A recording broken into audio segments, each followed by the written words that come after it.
আসসালামু আলাইকুম। আপনারা একটা রক্তক্ষয়ী সংঘর্ষ, একজন রাক্ষসের মুখ থেকে এই দেশটাকে ১৪০০ মানুষ জীবন দিয়ে বাঁচিয়ে দিয়ে গিয়েছে। সেখান থেকে ২ বছর দূরত্বেও নাই, ২ বছরেরও কম সময় হয়েছে। সেখানে দাঁড়িয়ে আপনারা যেটা করছেন, আপনারা এখন গুপ্ত সুপ্ত নিয়ে নিজেদের ভেতরে কামড়াকামড়ি করছেন, লুটপাট, তারপরে নিজেদের ভেতরে মারামারি যা আছে, বিএনপির ভেতরে বিএনপি জামাতের সাথে নানান ধরনের দ্বন্দ্ব এখন চলছে। অথচ কয়দিন আগে আপনারা একসাথে মার খেয়েছেন, একসাথে গুম হয়েছেন, একসাথে রিমান্ডে গিয়েছেন, একসাথে জেলখানায় থেকেছেন, একসাথে মশারি নিয়ে ধান খেতে ঘুমিয়েছেন। আপনারা সেটা ভুলে গিয়েছেন। অথচ আমরা যে কত ভয়ঙ্কর একটা পরিস্থিতির ভেতরে, কত বিপজ্জনক জায়গার ভেতরে এই দেশটা দাঁড়িয়ে আছে, এটা আপনাদেরকে অনুমান করার, বিবেক বুদ্ধি দিয়ে চিন্তা করার সেই শক্তি বোধহয় আল্লাহ আপনাদের দেয় নাই। এখনও ঘাড়ের উপরে নিঃশ্বাস ফেলছে সেই রাক্ষস। 2 দিন পরপরই বলে আসতেছি, খেয়ে ফেলবো, লিস্টিং করছি, কারা কারা করেছে। একজনও বাঁচতে পারবেন। আমি আজকে একজনের বিরুদ্ধে, আপনি আর আমার বিরুদ্ধে যে কজন আছে, যারা এনসিপি বলেন, জামাত বলেন, বিএনপি বলেন, যারা পুলিশে এখন বিভিন্ন বড় বড় পদে এসে, কেউ কি বেঁচে আসতে পারবে এখান থেকে? যদি আওয়ামী লীগ আবার ইন্ডিয়ার সহায়তা যদি বাংলাদেশে ঢোকে, আপনার মনে হয় একজন বাঁচতে পারবেন? আগে তো নিজের জীবন বাঁচাবেন, এরপরে লুটপাট করেন, গুপ্ত সুপ্ত বালছাল নিয়ে মারামারি করেন, যেটা পরে করেন। আগে দেশের স্বাধীনতাটা, সার্বভৌমত্বটাকে তো আগে ঠিক করে নেবেন, মেরামত করে, যে আমি এখন সিকিউর। এরপরে আপনি কামড়াকামড়ি করেন, খাওয়া দাওয়া করেন। আপনাদের অবস্থা দেখলে মনে হয় অ্যাজ ইফ আপনারা একটা স্বাভাবিক নির্বাচনের মধ্য দিয়ে আসছেন। 5 বছর পরে আরেকটা সরকার আসলে কী হবে? কিছুই হবে না। আপনার মাথায় রাখতে হবে, অন্তত যদি কমও হয়, তাও 20 বছর আপনাকে আওয়ামী লীগকে ক্ষমতার বাইরে রাখতে হবে। তার একটা মহাপরিকল্পনা আপনাদের করা উচিত ছিল, সেটা না করে আপনারা করছেন। আজকে যে বিষয়টা আপনাদেরকে বলবো, এটা বললে বুঝতে পারবেন যে কত ভয়ঙ্কর জায়গায়, কত বিপজ্জনক জায়গায় তারেক রহমানের জীবন, আপনাদের জীবন, আমাদের জীবন দাঁড়িয়ে আছে। তাহলে বুঝতে পারবেন। 20 তারিখ, এই 20 এপ্রিল আমি ফেসবুকে একটা পোস্ট করেছিলাম, বিমান বাহিনীর ভেতরে কিছু একটা হচ্ছে, তারপরে সর্বোচ্চ সতর্কতা জারি করা হয়েছে। তো আমি যতটুকু জেনেছিলাম, ওই দিন ভেতরে আমার যতটুকু সোর্স আছে তারা বলছে, ভাই খুব টান উত্তেজনা মনে হচ্ছে, এটা মানে খুব উপরের লেভেলের, এরকম 2-1 জন ছাড়া বোধহয় আর অন্য তেমন কেউ জানে না। আমি এরপরে জানার চেষ্টা করলাম।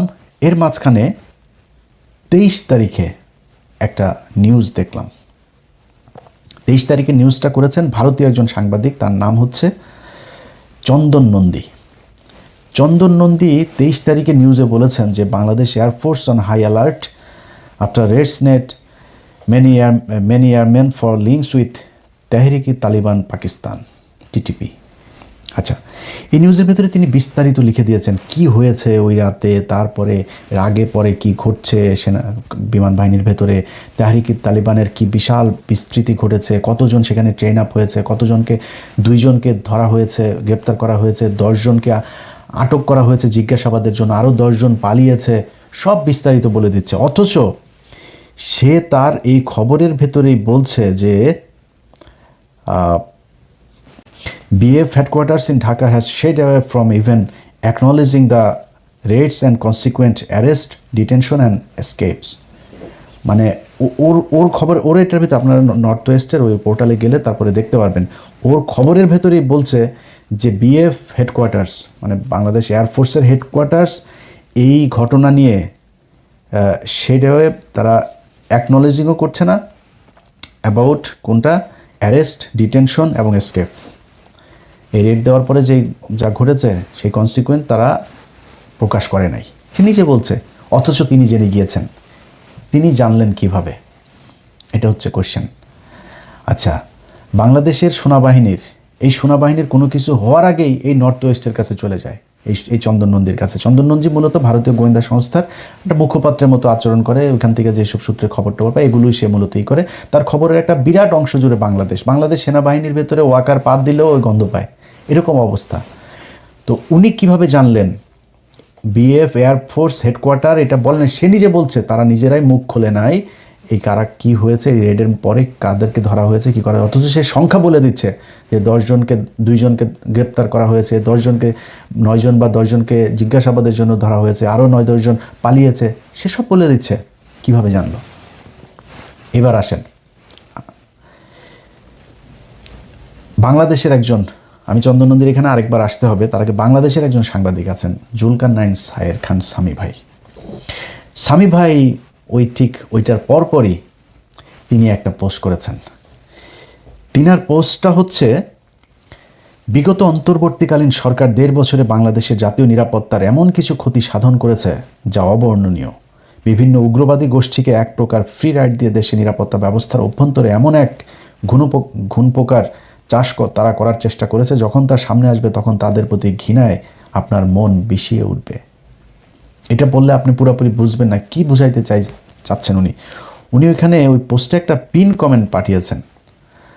তো আমাকে পোস্টটা যিনি পাঠিয়েছেন, পাঠানোর পর আমার ভাই কী হয়েছে, এটা কী লিখছে, ঠিকই তো আছে।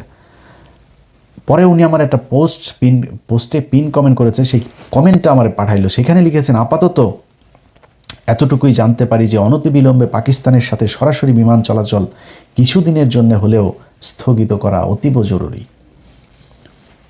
এইটাই হচ্ছে গিয়ে মূল পয়েন্ট, যে পাকিস্তান এখানে কোত্থেকে আসলো, তেহরিকে তালিবান পাকিস্তান কারা, চন্দন নন্দীর কাছে খবর কেমনে গেল, সেই খবর ওই দিনই আবার নবনীতা চৌধুরীর কাছেও গেল। নবনীতা চৌধুরীও কিন্তু এই চন্দন নন্দীর এইটারই মূলত উনি বাংলায় ট্রান্সলেট করে উনি একটা ভিডিও বানিয়েছেন। এবার আসেন বুঝি আমরা। বুঝতে হলে আমাকে আবারও সেই চন্দন নন্দীর ওই পোস্টে যাইতে হবে। আচ্ছা, চন্দন নন্দী 2টা নিউজ করেছে, একটা 23 তারিখ আর একটা 26 তারিখে, 2 দিন আগে। আচ্ছা, তিনি একটা কথা বলেছেন যে the information related to the TTP, মানে ওই তেহরিক তালিবান পাকিস্তান, যেটা network among BF personal spread after Pakistani authorities informed Bangladeshi officials. Pakistani authorities মানে হয় গোয়েন্দা সংস্থা বা সরকার বা দূতাবাস, কোনো একটা পক্ষ বাংলাদেশ এয়ারফোর্সকে জানিয়েছে, অফিসিয়ালসদেরকে জানিয়েছে, পাকিস্তানের সরকার জানাইলো। বুঝেন, কিন্তু খুব হিসাব করে বুঝেন। পাকিস্তানের সরকার বাংলাদেশ সরকারকে জানাইলো, তেহরিকি তালিবান পাকিস্তানের লোক তোমার এয়ারফোর্সের ভেতরে আছে, তাদেরকে তাড়াতাড়ি ধরো। আচ্ছা, জুলকারনাইন সামি বলল যে পাকিস্তানের সাথে প্লেন যোগাযোগ তাড়াতাড়ি বন্ধ করো। আচ্ছা, পাকিস্তান থেকে তাহরিকে তালিবানের পাকিস্তানের তাহলে বাংলাদেশে যে এয়ারপোর্ট এটা বন্ধ করার মানে কি? মানে হচ্ছে যে বন্ধ করলে এই যে ডিরেক্ট ফ্লাইটে তাড়াতাড়ি সব তাহরিকে তালিবান পাকিস্তানের লোকজন বাংলাদেশে আসতেছে, এই জন্য উনি চান তাড়াতাড়ি পাকিস্তানের সাথে বিমান যোগাযোগ বন্ধ হোক। এবার আমরা চলেন বুঝি তেহরিকি তালিবান পাকিস্তান এরা আসলে কারা। এটা বুঝলে আপনি বুঝবেন আসল ঘটনাটা কি। তেহরিকি তালিবান পাকিস্তান কয়েকদিন আগে 2টা ছেলে এদের সাথে গিয়ে যোগ দিয়েছিল, পাকিস্তানের মিলিটারির সাথে যুদ্ধ করেছে। একজনের নাম ফয়সাল, আরেকজনের নাম জুবায়ের। ফয়সাল এবং জুবায়ের দুইজনই বাংলাদেশি নাগরিক, কিন্তু পরে জানা গেল দুইজনই হিন্দু মুসলমান নাম দিয়ে তারপরে তারা সেখানে গিয়ে এদের সাথে যুক্ত হয়েছে। সেটা নিয়ে যদিও এই সরকারের খুব বেশি বিশ্লেষণ এটা নিয়ে আমাদের কোনো কিছু জানানো হয়নি, খুব গোপনীয়ভাবে রাখা হয়েছে। বরং পাকিস্তান যতটুকু সম্ভব তারা সেটাকে প্রচার করেছে, এবং পাকিস্তান মাঝখানে বাংলাদেশের সাথে ভিসা প্রক্রিয়া খুব সহজ করেছিল। এখন কিন্তু ওদের এখানে যাইতে গেলে আবার কয় টাকা ফি দেওয়া, একটা বিরাট তৈরি করেছে তারা।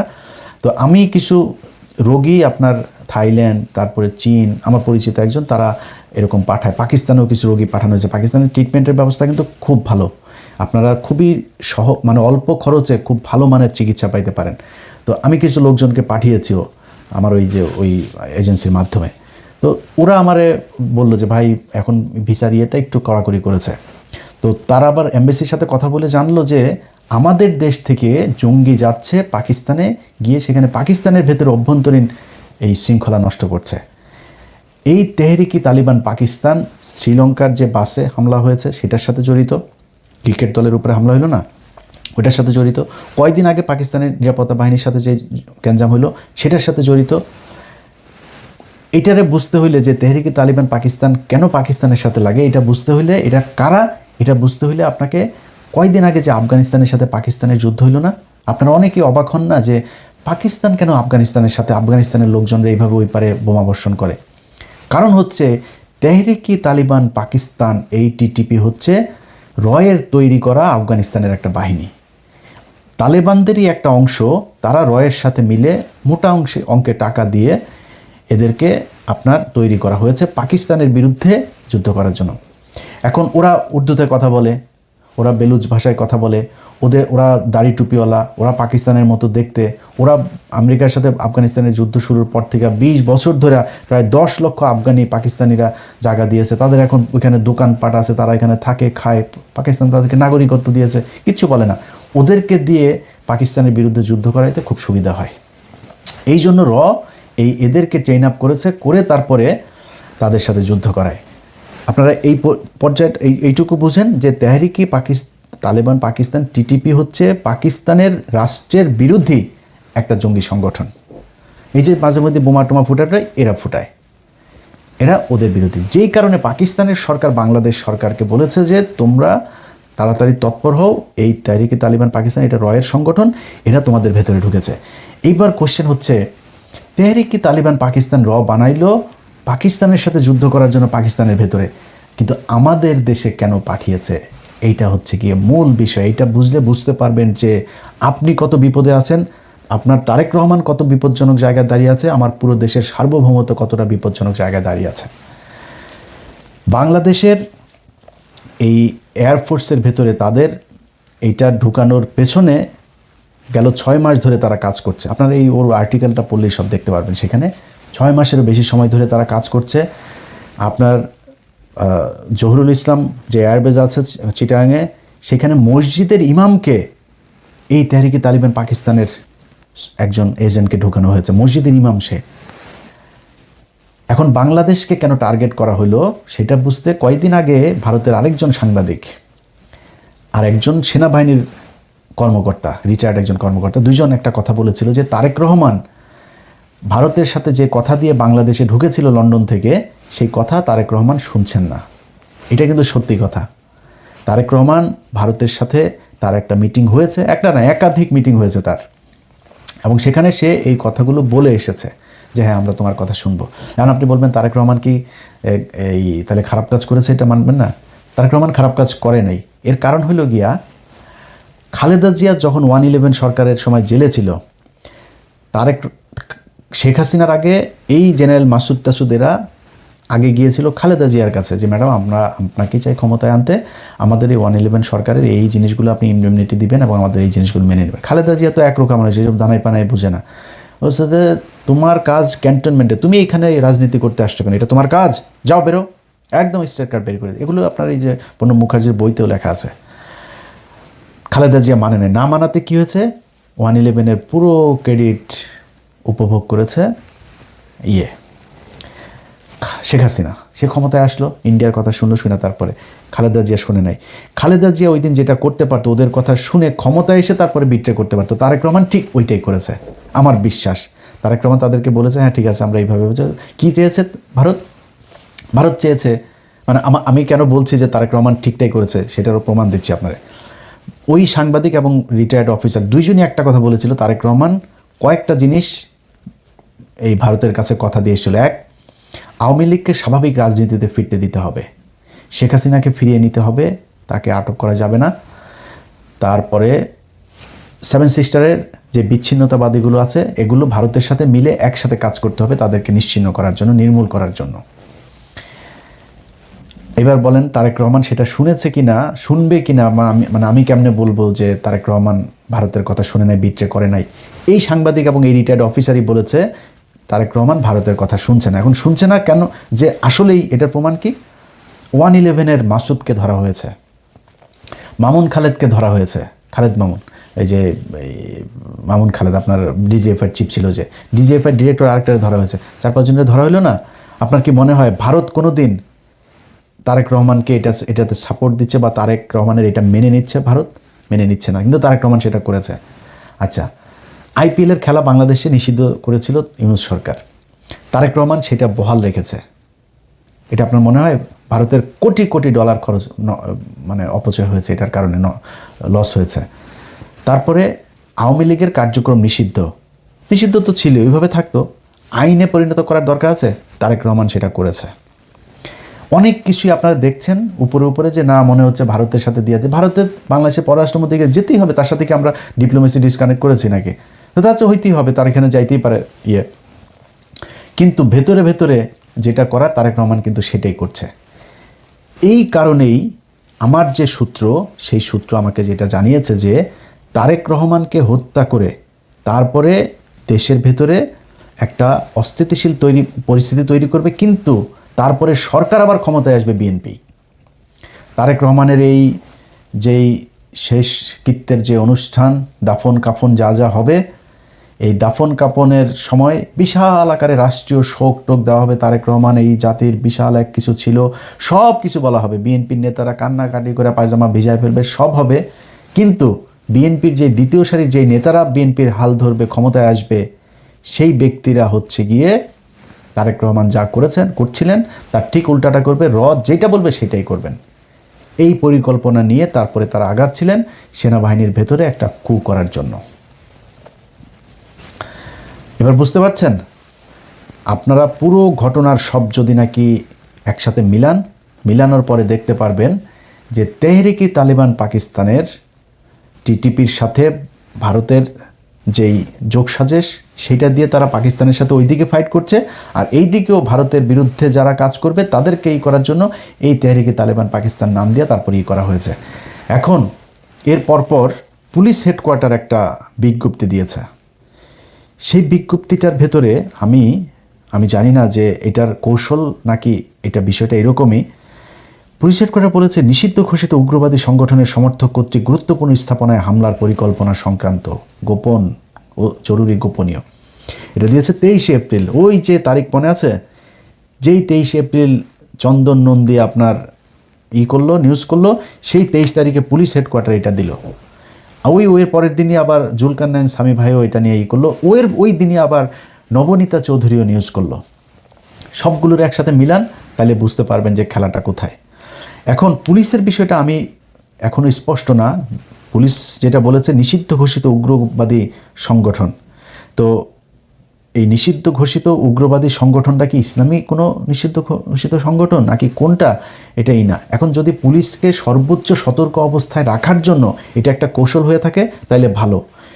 বাট আমি সরকারের সব পর্যায়কে একটা জিনিস বলবো, সিটিটিসির যিনি আছেন প্রধান, এই মাল কিন্তু রয়ের মাল। অতএব এখানে আবার তার আলোচনাও কয়দিন ধরে হচ্ছে। সে তার বক্তব্যের প্রেক্ষিতে বা তার তথ্যের প্রেক্ষিতে যদি এই জঙ্গি সংগঠন, উগ্রবাদী সংগঠনের হামলার নাশকতার এই আওয়ামী লীগের মতো যদি ছক সাজানোর কথা বলে থাকেন, তাইলে কিন্তু বিপদে বিএনপি আরেকবার পড়বেন।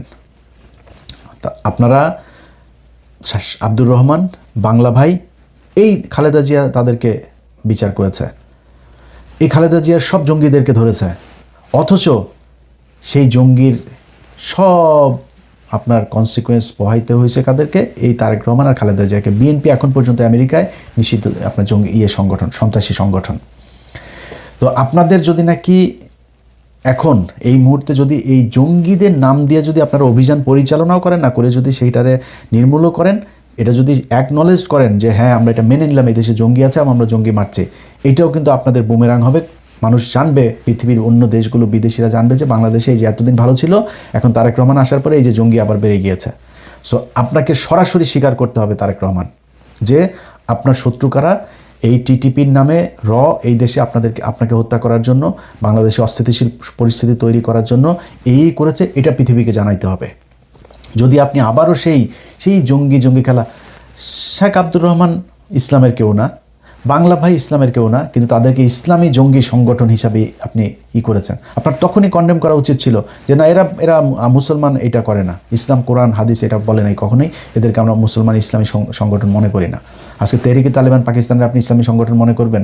যারা প্রতিদিন পাকিস্তানে এইখানে ওইখানে বোমাবাজি করে, পাকিস্তানের সাথে যারা মারামারি করে, যারা পাকিস্তান আফগানিস্তান দুইটা দেশের ভেতরে এরকম যুদ্ধ বাঁধিয়ে দিয়েছে, তাদেরকে আপনি মুসলমান মনে করবেন? এরা মুসলমান না। আমাদের দেশে যারা এই তাহরিকি তালিবান পাকিস্তানের নামে যারা করছে, এরাও মুসলমান হইতে পারে না। এটা আপনাকে সরাসরি বলতে হবে যে যুদ্ধ যদি করেন, সেই 10 ট্রাক অস্ত্র মামলার দিন যারা কিনা, যেই পুলিশের সার্জেন্ট হোক, টিআই হোক আর যেই হোক, এই অস্ত্র যারা ধরেছিল, সেই অস্ত্র তাদেরকে নাই করে দেওয়া উচিত ছিল। নামার পরে আপনি ঘুমটা দিয়ে লাভ নাই, তাদেরকে নাই করে দেওয়া উচিত ছিল। আপনি ধরার পরে সারা পৃথিবী জেনেছে যে 10 টাকা অস্ত্র মামলা উলফার কাছে যাচ্ছে, মানুষ জানে কোথায় যাচ্ছে, কি হয়েছে, কি হচ্ছে। আজকে আপনি যদি নাকি আসলেই ভারতের সাথে খেলতে চান তারেক রহমান, আপনাকে প্রকাশ্যে ঘোষণা দিতে হবে। এই দেশের প্রতিটা মানুষ আপনার জন্য জীবন দেওয়ার জন্য প্রস্তুত আছে। আমি ইলিয়াস হোসেন বললাম, আমি নির্বাচনে আপনার বিরোধিতা করেছি, সামনের বার নির্বাচন হইলে সামনের বারও হয়তো আপনার বিরোধিতা করব। বাট যদি দেখি আপনি ভারতের কারণে কোনো সিকিউরিটি ইস্যুর মধ্যে আছেন, নিরাপত্তা ঝুঁকিতে আছেন, আপনার কোনো সহায়তা লাগবে, আপনার জন্য জীবন দিতে হবে, আমি বাংলাদেশের নাগরিক হিসাবে আমি সবার আগে আপনার জন্য জীবন দিতে প্রস্তুত আছি। আপনি বাংলাদেশের, আমরা একটা জেনারেশন তৈরি করেছি, যেই জেনারেশনের 18 কোটি মানুষ, খালি আওয়ামী লীগের এগুলো বাদে আর হিন্দুদের ভেতরেও একটা বিশাল অংশ এই ভারতের বিরুদ্ধে যুদ্ধ করার জন্য প্রস্তুত আছে। সো আপনাকে ঘোষণা দিতে হবে যুদ্ধটা কি বেঁধেছে, কাদের সাথে যুদ্ধ, এটা আপনাদের বলতে হবে। না হইলে এই যে স্বামী ভাইয়ের মতো এরকম কিছু লোকজন, চন্দন নন্দীর মতো এদের এরকম কিছু লোকজন কি করবে, একটা ঘটনাকে অন্যদিকে, পুরো ঘটনাটা হইল গিয়া পাকিস্তান আমাদেরকে বাঁচাইলো, পাকিস্তান তাদের গোয়েন্দা সংস্থা আমার দেশের সেনাবাহিনীর বালবাহিনীর এরা খবর পায় না, পাকিস্তানি গোয়েন্দা সংস্থা আমাদেরকে জানাইলো, তারেক রহমানের জীবন বাঁচাইলো, সরকার পতন ঠেকাইলো। অথচ আমরা এখন বলছি কি বিমান চলাচল নিষিদ্ধ করতে হবে পাকিস্তানের সাথে।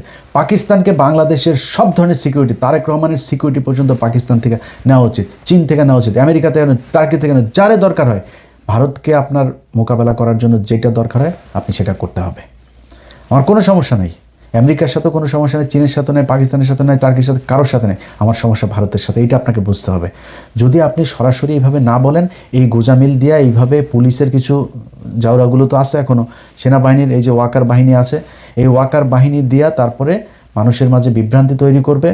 পৃথিবীর কাছে আপনি যেটাই জানেন আর না জানেন, কিন্তু এই যে লেখালেখি, এই যে চন্দন নন্দীর যেই লেখা, তারপরে মিডিয়াতে যা আসবে, এই যে পুলিশের যে হেডকোয়ার্টার থেকে যেটা দেওয়া হলো, এটা কি প্রতিটা দূতাবাসে যায় নাই? প্রতিটা দূতাবাসে এটার খবর পায় নাই? কী জানলো, মেসেজটা কী গেল তাদের কাছে যে বাংলাদেশে আবারও জঙ্গি মাথা চারা দিচ্ছে। এই বাংলাদেশে গেল 2 বছরে কোনো দিন তো জঙ্গি হামলা হইল না। হাসিনা না থাকলে নাকি এই দেশে জঙ্গি দিয়ে ভরে যাবে, কই জঙ্গির কোনো কিছু তো আমরা দেখলাম না, এখনও তো জঙ্গি নাই। এত মানুষ মারলেন, সেই মানুষগুলোর যে খামাখা মারলেন, এই মানুষগুলো তো নিষ্পাপ, নির্দোষ মানুষগুলোকে জঙ্গি বানায় তারপরে ই করা হইলো। অতএব বিএনপির কাছে অনুরোধ থাকবে, আল্লাহর ওয়াস্তে এই জঙ্গি খেলা বন্ধ করেন।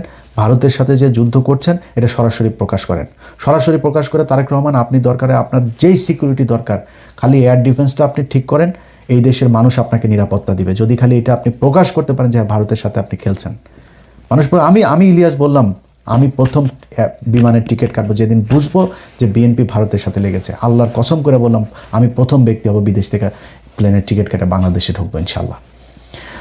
যাই হোক, সবশেষ যারা এই যে গুপ্ত সুপ্ত টুপ্ত এইসব নিয়ে গ্যাঞ্জাম করছেন, আপনাদের কাছে অনুরোধ থাকবে ভাই, দেশের অবস্থা কিন্তু ভয়ঙ্কর। আপনি এগুলি যদি বাদও দেন, দেশও যদি চালাইতে চান, এই যে তেলের যেই সংকট দেখায় দিয়ে গেল, এটার কারণে কি একটা দুইটা জিনিস হবে? আপনার ফসল নষ্ট হয়েছে, পাট নষ্ট হয়েছে, ধান নষ্ট হয়েছে, ঝড়ে সারা দেশে কালবৈশাখী ঝড় চলছে, এটাতে ব্যাপক ক্ষয়ক্ষতি হয়েছে। সামনে খাদ্য সংকট দেখা দিবে, তেল আপনার কতদিন এই বেশি দামে কিনতে হয় তার কোনো ঠিক নেই। সামনে আপনি কার কাছ থেকে কে আপনার তেল দিবে, কার কাছ থেকে নিতে পারবেন, কোন দিক থেকে কী করবেন, আপনার সেগুলির কোনটা কি ঠিক করা হয়েছে জানি না।